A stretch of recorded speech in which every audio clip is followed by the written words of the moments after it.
Hello दोस्तों, एक बार फिर से स्वागत है आपका आरंभ हिस्ट्री पॉइंट में।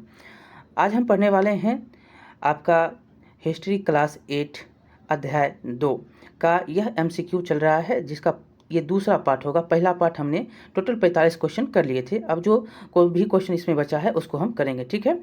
ध्यान दीजिएगा और अच्छे से सुनिएगा, देखिएगा। आपके लिए ये जो होंगे क्या होंगे, फ़ायदेमंद होंगे। चलिए देखते हैं। चलिए बताइएगा। अब यहाँ पर है कि भारत में यूरोपीय व्यापारिक शक्तियों के आगमन का सही क्रम आपको बताना है कि इसमें कौन सही क्रम है।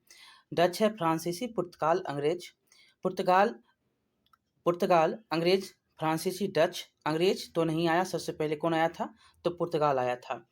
ये तो आपको पता ही होगा। और उसके बाद जो है आप देखेंगे पुर्तगाल, डच, अंग्रेज और फ्रांसीसी। तो इसका आंसर यही हो जाएगा। जो पुर्तगाल आया, तब डच आया, तब अंग्रेज आया, तब फ्रांसीसी आया। ठीक है, चलिए ये आप समझ गए। अगला देखेंगे। अगला है कि पहली बार जो है, यहाँ पर देखिएगा कि पहली बार यूरोप से भारत तक पहुँचने के समुद्री मार्ग का पता वास्को दा गामा नामक खोजी यात्रा द्वारा लगाया गया था। ये तो आप जान रहे हैं। यह जो है यात्री निम्नलिखित में से किस देश से संबंधित था? तो पुर्तगाल से था। कहाँ से? तो पुर्तगाल से। चलिए कब आया था? 1498 में। 1498 में। चलिए पर देखेंगे 48 नंबर क्वेश्चन है कि 17वीं शताब्दी के जो है प्रथमार्ध के संदर्भ में निम्नलिखित कथनों पर विचार करना है। क्या है? पहला तो ईस्ट इंडिया कंपनी को पूरब से व्यापार करने का एकाधिकार प्राप्त था। तो एकदम सही था। महारानी एलिजाबेथ प्रथम के द्वारा जो है यह अधिकार लिया गया था। कितने दिनों के लिए? तो 15 वर्ष के लिए। और कब लिया गया? तो 1600 ईस्वी में। कौन था? तो ईस्ट इंडिया कंपनी, जो कि कौन था? ये तो अंग्रेज का व्यापारी था। ये कंपनी सब बनाता है ईस्ट इंडिया करके। तो दूसरा चलेंगे। दूसरा है कि भारत के व्यावहारिक सूती कपड़े और रेशम की यूरोप के बाजारों में बहुत अधिक मांग थी। तो सही बात है। जो सूती कपड़ा होता था वो गर्मी के दिनों में वो पहनता था, और ये सूती कपड़ा का जो उपयोग है जो ठंडी के दिनों में अस्त्र बनाकर जो है अस्त्र कपड़े में अस्त्र लगाकर करता था। और रेशम का भी जो है वहाँ पर बहुत मांग था। ये भी आपका सही है। चलिए तीसरा ऑप्शन देते हैं कि इस समय तक पुर्तगाल भारत के पश्चिमी तट पर अपनी उपस्थिति दर्ज करा चुके थे। ये सही है क्या? ये भी सही है कि पश्चिमी तट पर, ये जो पश्चिमी तट है यहाँ पर अपना उपस्थिति जो है पुर्तगाल दर्ज करा चुका था। ये सही है। और गोवा में जो है अपना वो ठिकाना भी बना चुका था। कहाँ पे? गोवा में। आया सबसे पहले, गया सबसे बाद। कौन? तो पुर्तगाल। ये आपका तीनों सही है। ठीक है, आगे चलेंगे। अगला है कि ईस्ट इंडिया कंपनी के संदर्भ में निम्नलिखित कथन पर आपको विचार करना है। चलिए विचार करिए। पहला ऑप्शन आपका है कि कंपनी ने मुगल अफसरों को रिश्वत देकर कालीकाता गांव की जमींदारी खरीदी थी, जो बाद में कलकत्ता बना। ये तो सही है। इसने क्या किया? तो रुपया दिया, 1300 रुपया देता है लेकर। इसका जो है व्याख्यान आपको हमने किया था कि 1696 में यह क्या करता है? रुपया देता है लेकर। और यह जो है इस गांव की जमींदारी खरीदता है, यहाँ पर अधिकार अपना जमाता है। और यह जो है बाद में कलकत्ता बन जाता है। यही जो कालीकाता है जो बाद में क्या बनता है? 3 गांव आपको हमने बताए थे। 3 गांव था। तीनों गांव मिलकर ये काली जो है 3 गांव था, जो बन जाता है क्या? कलकत्ता। और कौन कौन गांव था? तो आपको हमने ये पहले भी बताए हैं। यहाँ पर कहेंगे तो यहाँ पर भी बता देते हैं आपको कौन गांव था। तो एक गांव था, याद रखिएगा। अब जो है याद रखिएगा, गोविंदपुर, सुतानाती और कालीकाता। गोविंदपुर, सुतानाती और कालीकाता। मात्र 1200 रुपया। कितना रुपया? 1200 रुपया। कब? तो 1696 में। ये याद रखेंगे। और यही तीनों गांव जब बनता है तो ये कलकत्ता बनता है। अभी आप कोलकाता के नाम से जानते हैं। ये तो सही हो गया। दूसरा चलिएगा। दूसरा है कि कंपनी ने मुगल बादशाह औरंगजेब से फरमान। ये तो गलत हो गया। ये तो लिया था फर्रुखसियर से। चलिए इसको हमने पढ़ेंगे। चलिए आगे चलेंगे। यहाँ पर ऑप्शन देखेंगे तो ऑप्शन आपका सिर्फ एक सही है। क्या है? एक सही है। और फर्रुखसियर से कब लिया था? तो मात्र 3000 रुपया देकर जो है फर्रुखसियर से कर मुक्त व्यापार करने का अधिकार लिया था। कब? तो 1717 में। अगला है कि निम्नलिखित में से कौन सा बंगाल के नवाबों का सही क्रम है? अब बताइएगा। हम तो आपको बहुत बार बता चुके हैं बंगाल के नवाब का सही क्रम। पहला मुर्शीद कुली खां, अलीवर्दी खां, तब सिराजुद्दौला। कहाँ है? खोजिए। कहाँ है? मुर्शीद कुली खां, अलीवर्दी खां, सिराजुद्दौला, ये है। चलिए ये आपका सही हो गया। आगे चलिए।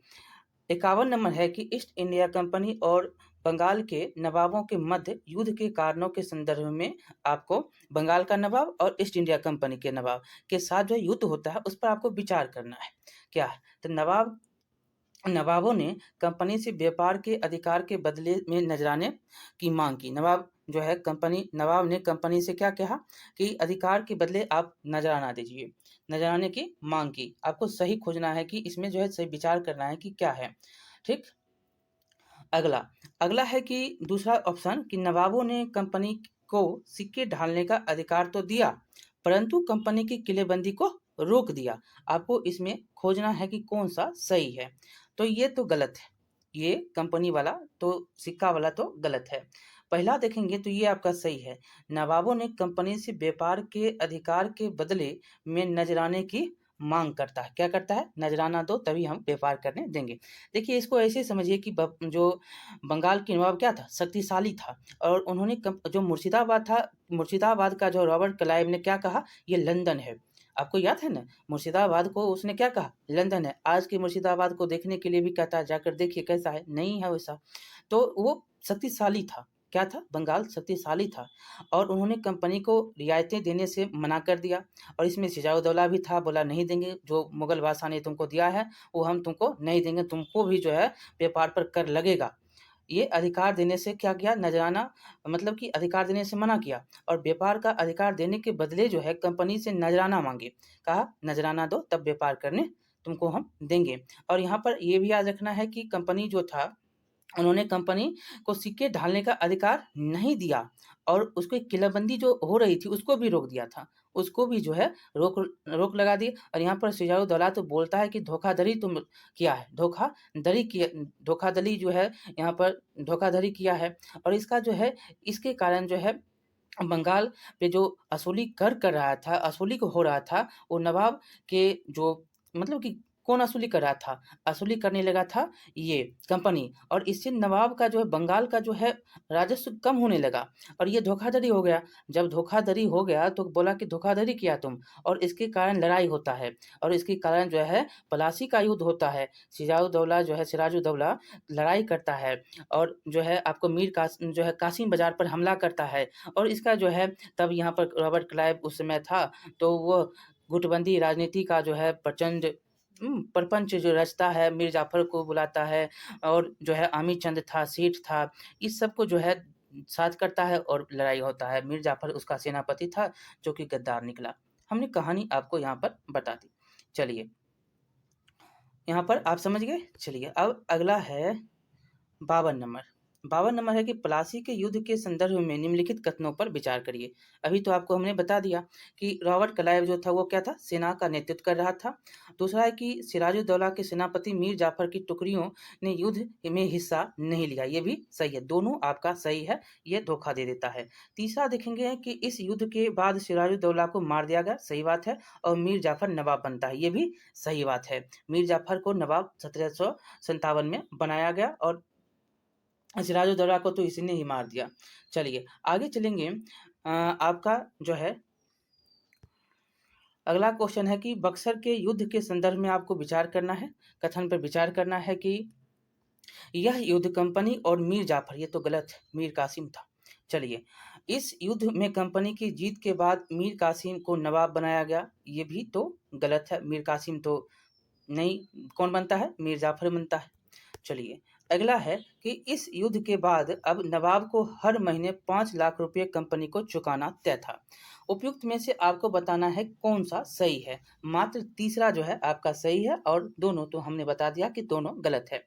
बक्सर का युद्ध कब हुआ? 1764 में हुआ। किसके किसके बीच लड़ा गया? तो मीर कासिम और कंपनी के बीच। इसमें जो है दो और था, सहायता मांगा था अवध और मुगल के बादशाह, जो सहायता दिया। और इलाहाबाद की संधि होता है बेचारा के साथ, बहुत ही जो है उसको कुछ खोना पड़ता है, बहुत कुछ खोना पड़ता है।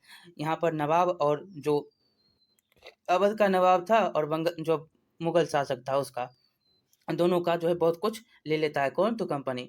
इसके बारे में भी पढ़ेंगे और यहाँ पर याद रखना है कि इस युद्ध के बाद जो है नवाब को हर महीने 5 लाख रुपए कंपनी को चुकाना तय कर दिया गया था। ये सही है। देखिए यहाँ पर अगला क्वेश्चन है कि ईस्ट इंडिया कंपनी को बंगाल की दीवानी प्राप्त होने के संदर्भ में निम्नलिखित कथनों पर विचार कीजिए। क्या है? तो बक्सर के युद्ध के बाद बंगाल के नवाब ने कंपनी को बंगाल का दीवान नियुक्त किया। ये तो गलत बात है। मुगल ने किया था। किसने किया था? तो मुगल ने किया था। मुगल शासक जो था उसने किया था, मुगल सम्राट ने। तो ये तो बंगाल वाला गलत हो गया। कब किया था ये आपको हम बता देते हैं। 12 अगस्त 1765 में जो है 12 अगस्त 1765 में मुगल सम्राट ने कंपनी को बंगाल का दीवान नियुक्त किया, ना कि बंगाल के जो है नवाब ने। चलिए आगे है दूसरा क्वेश्चन कि ये तो पहला गलत हो गया, हमने सही क्या था ये भी बता दिया। दूसरा देखिएगा कि बंगाल की दीवानी मिलने के बाद व्यापार की चीज़ें खरीदने के लिए कंपनी को ब्रिटेन से सोना और चांदी दोनों रखिएगा, सोना चांदी की ज़रूरत नहीं रही और ये सही है। क्यों नहीं रही? क्योंकि यहाँ पर जब दीवानी मिल जाता है तो यहाँ का माल यहीं से खरीदा, यहीं से रुपया कर कर असूल कर रहा था। कर से क्या करता था? यहाँ पर तो कर लगाना शुरू कर दिया। बहुत सारे किसानों पर बहुत सारे जो है कर भी शुरू हो गए थे लगाने इसमें। सॉरी। और इसके बाद क्या होता है कि सोना चांदी जो ला रहा था व्यापार करने के लिए, जो यहाँ पर से जो भी कारीगरों से सामान लेता था उसको सोना चांदी देता था। ये हमने पढ़ा था ना कि व्यापार कैसे फूला फला भारत का और कैसे बर्बाद हुआ ये भी आपको हमने बताया कि यहाँ पर सोना चांदी लाता था और यहाँ से ले जाता था सामान, मतलब रेशम ले जाता था और मलमल ले जाता था और यहाँ से जो है बारूद सोरा ले जाता था, बहुत कुछ ले जाता था। लोगों की जो डिमांड, व्यापारी की डिमांड यहाँ पर थी, बहुत ज़्यादा थी और यहाँ पर जो कारीगर थे पहले ही जो है माल तैयार होने से पहले ही उसका बिक जाता था और ये सोना चांदी देता था। और अब यहाँ हुआ क्या, जब इसको दीवानी मिल गई तो अब ये क्या करेगा, तो यहीं से जो है खुद जो है टैक्स ले रहा है, खुद यहाँ पर माल खरीद रहा है, खुद जो है यहाँ से क्या कर रहा है, लेकर ब्रिटेन भेज रहा है। अब जो है सोना चांदी ब्रिटेन से नहीं आएगा, इसी भारत का ही रुपया भारत में ही खर्च होगा, भारत से ही जो है सब कुछ काम हो रहा था। ये समझ गए आप? चलिए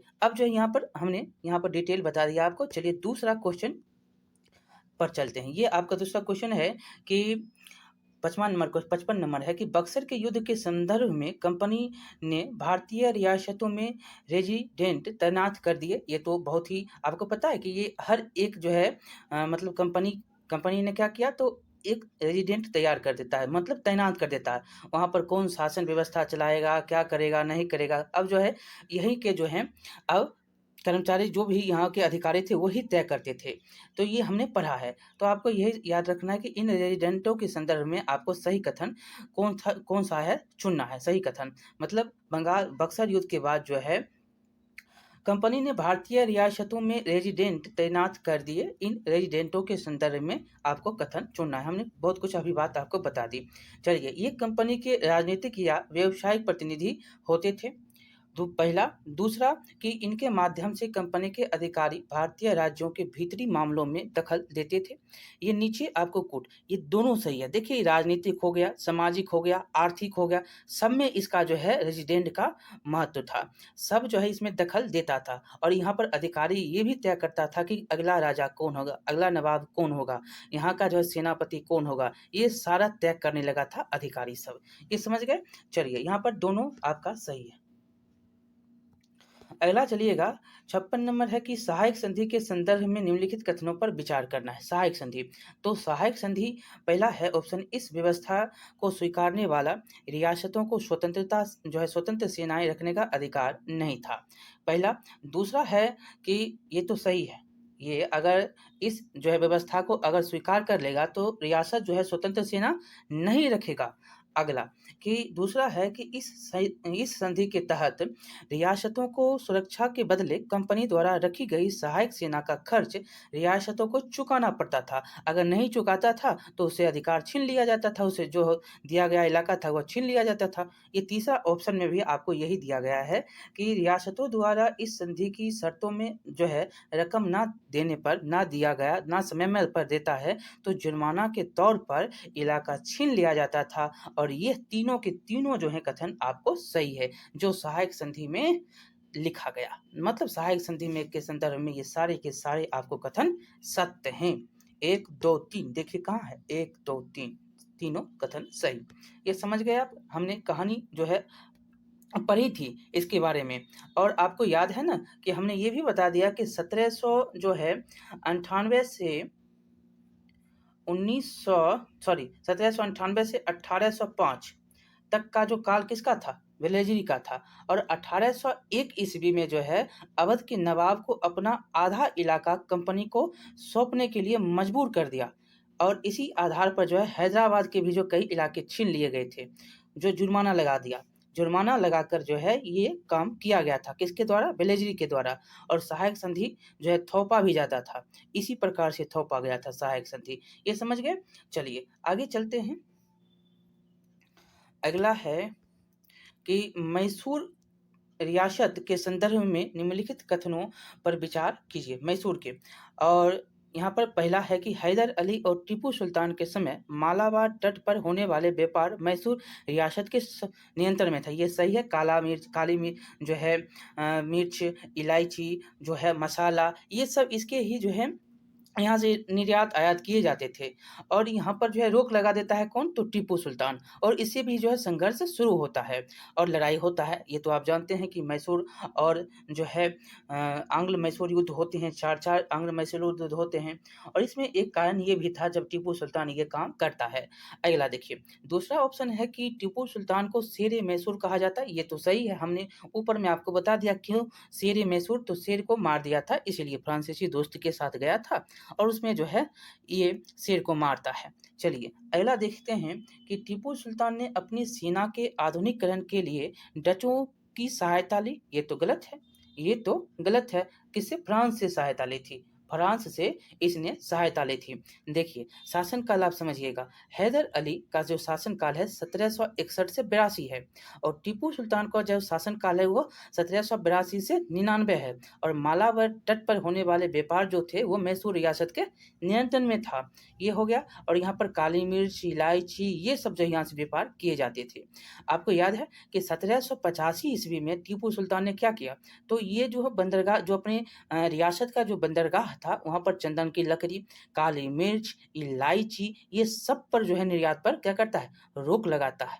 और इसके कारण जो है स्थानीय सौदागरों को भी जो है कंपनी के साथ-साथ यहाँ पर व्यापार करने से रोक लगा देता है। और इसके कारण भी युद्ध होते हैं। आगे 90-92 में जो युद्ध होता है। और टीपू जो है, टीपू सुल्तान ने भारत में रहने वाले फ्रांसीसी व्यापारी से घनिष्ठ संबंध स्थापित किया, विकसित किया। और इसके बाद जो है यह अपनी जो है सेना आधुनिकीकरण किया, आधुनिक रूप से किया। और यहाँ पर जो एक बात और याद रखना है कि यहाँ पर राजसी जो झंडा था उसमें शेर का तस्वीर है। क्या है? राजसी झंडा जो था वो शेर का तस्वीर आपको याद रखना है। एक क्वेश्चन आपको यहाँ से और पूछता है कि इसने अपनी जो है राजधानी श्रीरंगपट्टनम में स्वतंत्रता का वृक्ष वृक्ष लगवाया था। क्या? स्वतंत्रता का वृक्ष कहाँ पर लगवाया? राजधानी श्रीरंगपट्टनम में। और यहाँ पर साथ ही साथ जो है यह जैकोबिन क्लब का सदस्य भी बना। कौन बना? तो टीपू सुल्तान। इतने बात हमने आपको टीपू सुल्तान के बारे में बता दिए। चलिए अब जो है अगला क्वेश्चन देखेंगे कि फिर से आपको अगले ही, चलिए इसको भी देखते हैं कि आंग्ल मैसूर युद्धों के संदर्भ में आपको बताना है सही कौन है। तो देखिए 4 युद्ध हुए, ये तो सही है। मैसूर मैसूर के साथ जो है 4 युद्ध होता है। कौन-कौन होता है? 67 से 69, 80 से 84, 90 से 92, 1799। ये याद रखना है 1700 है। और अगले है 1700 मतलब 60 से जो है 67 से 69, और 1780 से 84, 1790 से 92 और 1799 4। अगला है कि तीसरे आंग्ल मैसूर युद्ध में हुई संधि के अनुसार टीपू के 2 बेटों को अंग्रेजों ने बंधक के रूप में अपने पास रख लिया। ये भी सही है। तीसरा जो संधि होता है वो क्या होता है? श्रीरंगपट्टनम का संधि होता है। कब होता है? 1792 में होता है। अगला क्वेश्चन का आंसर यहाँ पर देखेंगे, ऑप्शन है कि चौथे आंग्ल मैसूर युद्ध के बाद मैसूर का राजकाज पुराने बोडियार जो राजवंश के हाथों में सौंप दिया गया। ये भी सही है। जब इसकी मृत्यु होती है टीपू सुल्तान की 1799 में, तो पुराने जो राजकाज, जो ये यहाँ पर मैसूर का जो राजकाज है वो पुराने बोडियार राजवंश को सौंपा गया था। ये तीनों आपका सही है। देखेंगे ऑप्शन कहाँ है, तो तीनों आपका सही है। चलिए अगला देखेंगे यहाँ पर ऑप्शन 59 नंबर क्वेश्चन है ना। तो मराठों के संदर्भ में आप बताइएगा, मराठा के संदर्भ में कथन। तो हमने मराठा के बारे में भी बहुत ही अच्छी प्रकार से पढ़े हैं। तो मराठा के संदर्भ में है कि मराठों का दिल्ली पर शासन का सपना पानीपत की लड़ाई जो होती है 1761 में, इससे टूट जाती है। ये तो सही बात है कि इससे जो है 1761 में लड़ाई होती है अहमद शाह अब्दाली से, और यह जो है तीसरा पानीपत की लड़ाई था। और इससे जो सपना क्या था, तो दिल्ली पर जो है हम शासन करेंगे। बेचारा का सपना टूट चकनाचूर हुआ। चलिए दूसरा देखेंगे। मराठा सरदार एक पेशवा के अंतर्गत एक जो है कन्फेडरेंसी मतलब राज्य मंडल के सदस्य थे। ये तो सही है कि ये भी आपका सही है। ये 5 जो था, कुछ था सिंधिया था, होलकर था, ये सब मिला के था। तो पेशवा के अंतर्गत था, तो ये समझ गए। तो ये पेशवा के अंतर्गत था, राजमंडल के सदस्य था। और तीसरा है कि दूसरा आंग्ल मैसूर जो है दूसरा आंग्ल मराठा युद्ध सालवाई की संधि के साथ समाप्त हुआ। ये दूसरा जो है मराठा युद्ध सालवाई के संधि के साथ समाप्त हुआ, ये गलत है। तीसरा देखेंगे, चौथा आपका ऑप्शन है कि तीसरे आंग्ल मराठा युद्ध के बाद पेशवा को कानपुर के पास बिठूर में पेंशन पर भेज दिया गया। ये सही है, ये आपका सही है। इसमें देखेंगे तो 1, 2 और 4, 1, 2, 4 देखेंगे ऑप्शन कहाँ है, 1, 2, 4 ये सही है आपका। देखिए ऐसे समझिएगा आप, सीधी थोड़ा ध्यान से सुनिएगा कि 1761 में जो है पानीपत की लड़ाई होती है, किसके साथ, तो अहमद शाह अब्दाली और मराठा के बीच में। और दिल्ली पर जो है शासन करने का जो सपना था मराठा का, वो तो चकनाचूर हो गया। और उसके बाद जो क्या होता है, तो युद्ध के बाद जो है मराठा क्षेत्रों के कई राज्यों में बांट दिया गया। और इन राज्यों में क्या कौन कौन था, तो बागडोर देखेंगे तो सिंधिया, होलकर, गायकवाड़, भोसले, ये राजवंशों के हाथों में था। किसका, तो पेशवा के। और ये सारे जो हैं सरदार, एक पेशवा जो सर्वोच्च मंत्री होता था उसके अंतर्गत था। तो ये सदस्य जो है कन्फेडरेंसी के सदस्य थे। तो ये समझ गए आप, राजमंडल का सदस्य था। तो पेशवा इस राजमंडल का सैनिक और प्रशासकीय प्रमुख होता था। ये तो हमने आपको बहुत बार बता दिया। और ये कहाँ रहता था, तो ये रहता था पूना में, रहता था पूना में। और ये सदस्य प्रमुख था, पेशवा का राजमंडल का सैनिक जो है और प्रशासनिक प्रमुख, और यह रहता था पूना में। और दूसरा जो सालवाई की संधि होती है, तो दूसरा आपको याद रखना है कि यहाँ पर सालवाई की संधि के बारे में हम चर्चा कर रहे हैं। तो सालवाई की जो संधि होती है ना, प्रथम आंग्ल जो है मराठा युद्ध 1782, 1782 प्रथम आंग्ल मराठा युद्ध 1782 में सालवाई की संधि के साथ खत्म होता है, ना कि दूसरा। ये खत्म, ये दूसरा नहीं है, दूसरा नहीं है। और दूसरा कब होता है आंग्ल मराठा युद्ध, तो दूसरा होता है 1803 से 5 में। कब होता है, 1803 से 5 में दूसरा आंग्ल मराठा युद्ध। और इसमें पहला कौन होता है, तो पहला होता है 1782 में, और दूसरा होता है 1803 से 5 में। और इसमें सालवाई की संधि होती है किसमें, तो 1782 में। ठीक है। और यहाँ पर याद रखेंगे, जब दूसरा आंग्ल जो है मराठा युद्ध होता है, तो 1803 में क्या होता है कि देवगांव की संधि होती है। क्या होती है, देवगांव की संधि होती है। और इसमें उड़ीसा और यमुना के उत्तर स्थित जो आगरा और दिल्ली, इसके कुछ भाग जो हैं अंग्रेजों के कब्जे में आ गए। कहाँ कहाँ के, आगरा और दिल्ली के भाग जो है अंग्रेजों के कब्जे आता है। कब संधि होता है, कौन संधि होता है, देवगांव का संधि कब होता है, 1803 में। दूसरा आंग्ल मैसूर युद्ध कब होता है, 1803 से 5 में। ये समझ गए। इतना जो है चर्चा हमने एक क्वेश्चन पर आपके साथ कर ली। एक और बात बताते हैं, तीसरा भी युद्ध होता है। तीसरा युद्ध जो होता है वो होता है आंग्ल मराठा युद्ध 1817 से 19 के बीच में। तीसरा आंग्ल मराठा युद्ध 1817 से 19। पहला आपको हम शुरू से बताते हैं। पहला आंग्ल मराठा युद्ध 1782, दूसरा आंग्ल मराठा युद्ध 1803 से 5, तीसरा आंग्ल मराठा युद्ध 1817 से 19। पहला आंग्ल मराठा युद्ध में सालवाई की संधि, दूसरा आंग्ल मराठा युद्ध में देवगांव की संधि। उसमें जो है उड़ीसा और यमुना के उत्तर का जो है आगरा और दिल्ली का जो है क्षेत्र, कुछ भूभाग अंग्रेजों के कब्जे में। और तीसरा जो होता है आंग्ल मराठा युद्ध 1817 से 19, उसमें जो है दिल्ली दिल्ली मतलब कि इसमें तीसरा आंग्ल मराठा युद्ध होता है। इसमें क्या होता है, मराठों की ताकत पूरी तरह से खत्म। माठा की ताकत पूरा तरह से खत्म और पेशवा को पुणे से हटाकर कहाँ भेजा गया, कानपुर के पास बिठूर में पेंशन पर उसको भेज दिया गया। हमने इतनी चर्चा आपके साथ एक क्वेश्चन में की है और हमने इसके पूरे डिटेल आपको बता दिए। चलिए यहाँ से क्वेश्चन अगर पूछेगा तो बता दीजिएगा। चलिए अंतिम नहीं, 3-4 क्वेश्चन और होंगे। चलिए यहाँ पर 60 नंबर क्वेश्चन है कि पहला कि कंपनी ने एक लंबी लड़ाई के बाद अफगानिस्तान पर अपना जो है अपना अप्रत्यक्ष नियंत्रण स्थापित किया, एक जो है लंबी लड़ाई के बाद। अगला है कि दूसरा कारण है कि कंपनी को भय था कि रूस उत्तर पश्चिम हिस्से से भारत को अपने प्रभाव में ले सकता है। नीचे दिए गए कुछ देखिए, ये दोनों सही है। ये चाहता है यहाँ पर से जो है चाह रहा था, लग रहा था कि उत्तर पश्चिम से कहीं हमला न कर दे, ये अफगानिस्तान से और ये सिंध वाला रास्ता जो है यहाँ से कहीं हमला ना हो जाए, ये भी डर था रूस का। तो यहाँ से आपको याद रखना है कि दोनों आपका यहाँ पर कथन और कारण सही है। ऐसे इसको आप समझिए, कथन और कारण दोनों सही है, यहाँ पर आप आंसर मान लीजिएगा। ठीक है, पहला यहाँ पर पहला ही है, यहाँ पर पहला ही है। कथन और कारण ए और आर दोनों सही है और आर ए का असही स्पष्टीकरण भी है। देखिए, कंपनी को भय था कि कहीं रूस का प्रभाव जो है पूरे एशिया में फैलकर उत्तर पश्चिम से भारत की और अपनी जो है अपने को चपेट में ना ले ले, अंग्रेज को चपेट में। इसी डर के चलते जो है अंग्रेज उत्तर पश्चिम भारत पर भी जो है अपना नियंत्रण स्थापित करना चाहता था और उन्होंने किया करने की कोशिश भी की। 1838 से 42 के बीच अफगानिस्तान के साथ जो है लंबा लड़ाई लड़ा। कौन? तो अंग्रेज। 1838 से 42 के बीच वहाँ पर होता है, वहाँ पर अप्रत्यक्ष रूप से कंपनी का शासन जो है स्थापित वो करता है। और 1843 में सिंध भी जो है अंग्रेजों के कब्जे में आ जाता है। इसके बगल में है ना यहाँ पर सिंध, तो सिंध भी जो है इसके कब्जे में 1843 में आता है। और 1839 में तो जानते हैं कि मृत्यु किसकी हो जाती है, तो रंजीत सिंह की 1839 में मृत्यु हो जाती है। अब जो है यहाँ पर लड़ाई होता है। अब जो है दो लंबी लड़ाई लड़ी जाती है पंजाब और अंग्रेज के बीच में। और आखिरकार 1849 में हमने आपको बता भी दिया कि 1849 में जो है पंजाब का अधिग्रहण कर लेता है अंग्रेज। अगला क्वेश्चन है कि लॉर्ड डलहौजी की विलय नीति के संदर्भ में आपको बताना है कि इस नीति के अंतर्गत किसी शासक जिसका कोई जो है वारिस मतलब पुत्र नहीं है कि उसकी मृत्यु होने के बाद रियासत के कंपनी भूभाग में हिस्सा बन जाएगा। ये तो हमने कहानी के माध्यम से बहुत बार बता दिया, ये सही है। अगला है कि इस सिद्धांत के आधार पर सबसे पहले अवध का विलय किया गया।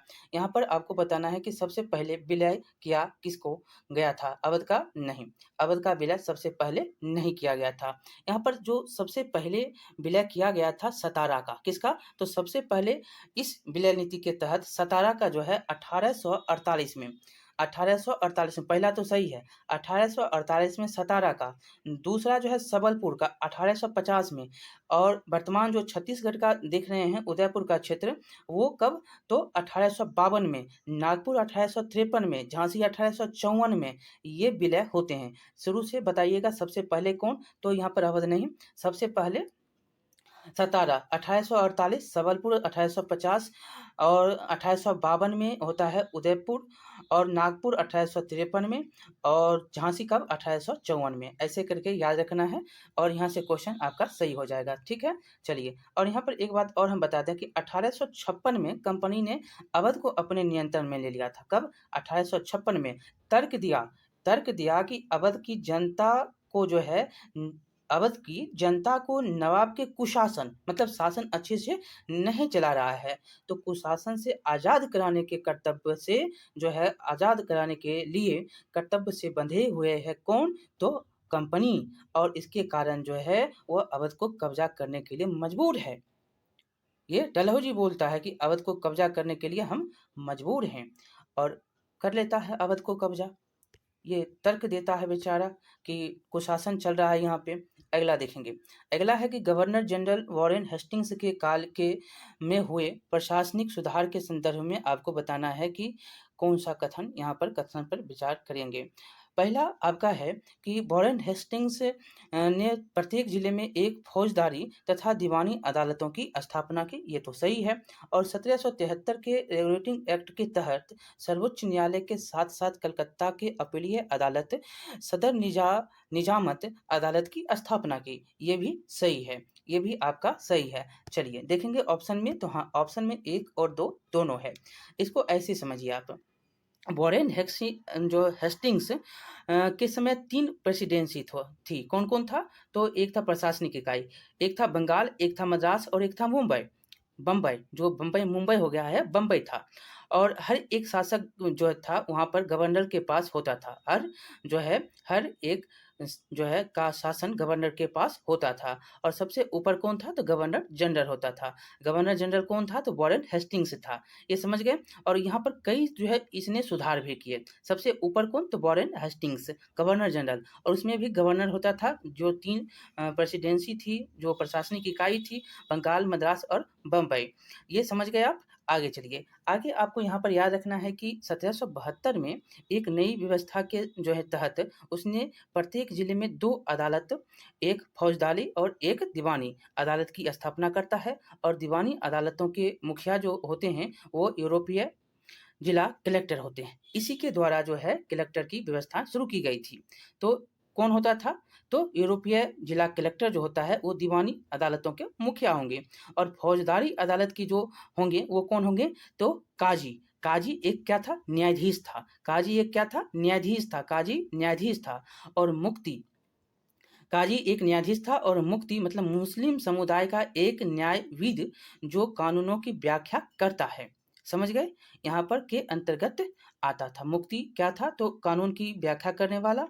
और काजी क्या था? न्यायाधीश था। वो भी जो था, ये भी काजी और मुफ्ती भी जो था, ये भी कलेक्टर की निगरानी में काम करता था। ये भी कलेक्टर के निगरानी में काम करता था। इसके बाद आप समझ गए कि वॉरेन हेस्टिंग्स के क्या-क्या काम हुए? कलेक्टर, काजी, मुफ्ती, 1772 में व्यवस्था, फौजदारी का, अदालत जो है दीवानी अदालत का, और जो है 3 इसके समय में प्रशासनिक इकाई, बंगाल, मद्रास और बम्बई। ये समझ गए? और 1773 के रेगुलेटिंग एक्ट के तहत एक सर्वोच्च न्यायालय 1774 में स्थापना की गई। कब? किसके तहत? तो 1773 के रेगुलेटिंग एक्ट के तहत 1774 में किसका स्थापना? तो सर्वोच्च न्यायालय का। और इसके अलावा कलकत्ता के अपीलीय अदालत जो कि निजामत अदालत की भी स्थापना की गई। ये इतनी बातें हमने आपको इसके बता यहाँ पर दिए। देखेंगे अगला क्वेश्चन है कि अंग्रेज गवर्नर के संदर्भ में निम्नलिखित कथनों में से कौन से सही हैं? तो रॉबर्ट क्लाइव को इंग्लैंड लौटने के बाद ब्रिटिश संसद में भ्रष्टाचार के आरोपों की सफाई देनी पड़ी, ये तो सही है। ये सही है। उसको लौटने के बाद जो है इसको सफाई देना पड़ा था और इसने आत्महत्या कर लिया था, रॉबर्ट क्लाइव। अगला है कि वॉरेन हेस्टिंग्स जो है जब इंग्लैंड लौटा तो उस पर ब्रिटिश संसद में महाभियोग का मुकदमा चला, ये भी सही है। जब ये भारत लौटता है तो इसके में जो है क्या होता है? तो महाभियोग चलता है, मुकदमा चलता है। और इसको जो है 7 साल तक ये मुकदमा चलता है। कितना साल तक? 7 साल तक ये मुकदमा चलता है। अगला देखेंगे तीसरा कि भारत में लॉर्ड हेस्टिंग्स के नेतृत्व में सर्वोच्चता की एक नई नीति की शुरुआत की गई, ये भी सही है। तीनों आपका इसमें सही है, तीनों जो है ऑप्शन सही है। देखिए रॉबर्ट क्लाइव जो है रॉबर्ट क्लाइव गवर्नर को अपने दूसरे कार्यकाल में, दूसरा जो उसका कार्यकाल था उसमें कंपनी के भीतर फैले भ्रष्टाचार को खत्म करने का काम सौंपा गया। और लेकिन वह कार्यकाल को पूरा होने पर जो है 1767 में भारत से रवाना हो गया। भारत से 65 से 67, एक था 57 से 60 और 65 से 67, दो काल में एक काल कौन था? आपको याद रखना है। कब से कब? 57 से 60 और 65 से 67। तो ये यहाँ पर 67 में लौटता है। और यहाँ पर उसकी संपत्ति जो है कितना था? तो 4,11,2 पाउंड के बराबर था। ये समझ गए? और इसके कारण जो है 1772 में संसद में उसे खुद भ्रष्टाचार के आरोप में अपनी सफाई देना पड़ा। और वो तो बरी हो गया 72 में, लेकिन 1774 में उसने खुद की आत्महत्या कर ली। वो आत्महत्या कर लेता है। और दूसरा हम देखेंगे ऑप्शन में, तो वॉरेन हेस्टिंग्स जो था वह वापस लौटने पर एक व्यक्ति था जो एडवर्ड एडमंड वर्के ने उस पर जो है बंगाल का शासन सही ढंग से नहीं चलाया है, इसका आरोप उस पर जड़ दिया। और इस आरोप के चलते जो है हेस्टिंग्स पर ब्रिटिश संसद में महाभियोग का मुकदमा चलाया गया और 7 साल तक चला। और अगला तीसरा ऑप्शन देखेंगे, तो तीसरा ऑप्शन में आपको 19वीं सदी में की शुरुआत में कंपनी क्षेत्रीय विस्तार की जो है अचानक जो है, यहाँ पर आपको याद रखना है कि क्षेत्रीय विस्तार की आक्रामक नीति अपनाता है। और लॉर्ड हेस्टिंग्स 1813 से 23 गवर्नर जनरल, लॉर्ड हेस्टिंग्स जो था वो 1813 से 23 में था। उसके नेतृत्व में सर्वोच्चता की एक नई नीति का शुरुआत की गई। कंपनी का क्या दावा था? कंपनी का दावा था कि सत्ता सर्वोच्च है। क्या है? सत्ता सर्वोच्च है, इसीलिए वह भारतीय राज्यों के ऊपर है, भारतीय राज्यों से ऊपर है। चलिए, हमने ये भी क्वेश्चन आपको कर दिए। अगला नंबर और आपका अब अंतिम क्वेश्चन है। इसमें समय हमने ज़्यादा लिया, 64 क्वेश्चन था ना। तो सर्वोच्च 64 नंबर है कि निम्नलिखित में से कौन कित्तूर कर्नाटक जो वर्तमान में है, अंग्रेजी विरोध आंदोलन के नेतृत्व से संबंधित रानी चिन्नम्मा, ये क्वेश्चन हमने आपको पहले भी कर दिया। रानी चिन्नम्मा जो कि ये विरोध की थी। समझ गए? चलिए, तो यहाँ पर रानी चिन्नम्मा भी है और एक जो है यहाँ पर और हैं रायन्ना, ये भी थे, रायन्ना भी थे और रानी चिन्नम्मा भी थे। देखिए, रानी चिन्नम्मा ने कित्तूर में अंग्रेजी विरोध के जो है आंदोलन का नेतृत्व शुरू किया और जिस कारण से 1824 में उनको गिरफ्तार किया गया और 1829 में उनकी मृत्यु जेल में ही हो जाती है। और चिन्नम्मा के बाद कित्तूर की स्थिति संगोली के एक जो है गरीब चौकीदार रायन्ना ने ये प्रतिरोध जारी रखा। समझ गए? एक और दोनों आपको इसमें सही हो जाएगा। तो रायन्ना ये जो प्रतिरोध जारी रखती है और चौतरफा समर्थन और सहायता से उसने जो है बहुत सारे ब्रिटिश शिविरों और दस्तावेजों को नष्ट भी किया और आखिरकार उसे भी अंग्रेज ने पकड़ लिया और 1830 में फांसी पर लटका दिया। समझ गए? रायन्ना को फांसी दे दी जाती है और यह तो बेचारी 1829 में मर जाती है जेल में। समझ गए? चलिए, आपका इस प्रकार से चैप्टर समाप्त होता है 2 का एमसीक्यू। बहुत ही इम्पोर्टेंट था। हमने हर संभव कोशिश की। 1-2 अगर गलती हो गई होगी कहीं तो बता दीजिएगा, सही भी है उसको हम कर लेंगे। ठीक है? मिलते हैं अगले वीडियो में। बहुत-बहुत धन्यवाद। लाइक करिएगा, शेयर करिएगा, सब्सक्राइब करना नहीं भूलिएगा। बहुत-बहुत धन्यवाद।